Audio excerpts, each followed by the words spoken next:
నేడు United states of America 250th independence day celebrate చేసుకుంటుంది. అమెరికాకి స్వతంత్రం వచ్చి 250 సంవత్సరాలు పూర్తయింది.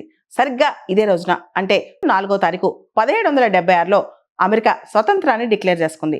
అప్పటి నుంచి కూడా అమెరికా మనం చూస్తే డెమోక్రసీ వైపు అడుగులు వేస్తూనే ఉంది. ప్రపంచంలోని ప్రజాస్వామ్యాలకే అమెరికా యొక్క ప్రజాస్వామ్యం ఒక ప్రతీక. ఈ రోజున అంటే 4వ తారీఖు 2026లో అమెరికాలో జరిగే ఇండిపెండెన్స్ డే సెలబ్రేషన్స్ ను సెమీ క్విన్ సెంటెనియల్ సెలబ్రేషన్స్ అని పిలుస్తున్నారు. ఈ సెమీ క్విన్ సెంటెనియల్ అనే మాట చాలా పాపులర్ అయింది ఈ మధ్య కాలంలో అమెరికా వల్ల.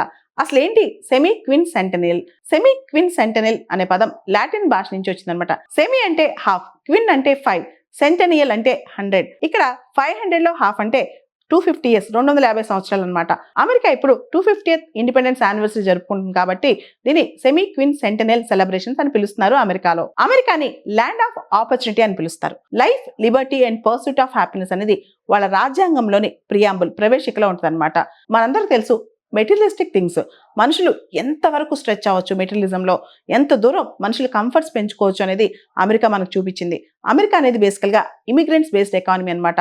ప్రపంచంలో చాలా ప్రాంతాల నుంచి అమెరికాకి వెళ్ళి అక్కడ ఇన్నోవేషన్స్ డెవలప్ చేసి అక్కడ అంటే లైఫ్ అంటే ఇలా ఉండాలి అని చెప్పి ఒక మోడల్ చూపించింది అమెరికా మనందరికీ. మనుషులకు కావాల్సిన మెటీరియలిస్టిక్ థింగ్స్ అనేవి ఎంతవరకు పుష్ చేసుకోవచ్చు, మన కంఫర్ట్స్ ఎంతవరకు స్ట్రెచ్ చేసుకోవచ్చు అనేది అమెరికా మనకి నిదర్శనంగా చూపించింది. ఈ రోజున ఎలాన్ మస్క్ లాంటి వాళ్ళు మార్స్ ని కలోనైజ్ చేసే ఆలోచన ఉన్నారంటే మనం అర్థం చేసుకోవచ్చు అమెరికా ఏ స్థాయిలో ఎదిగిందో.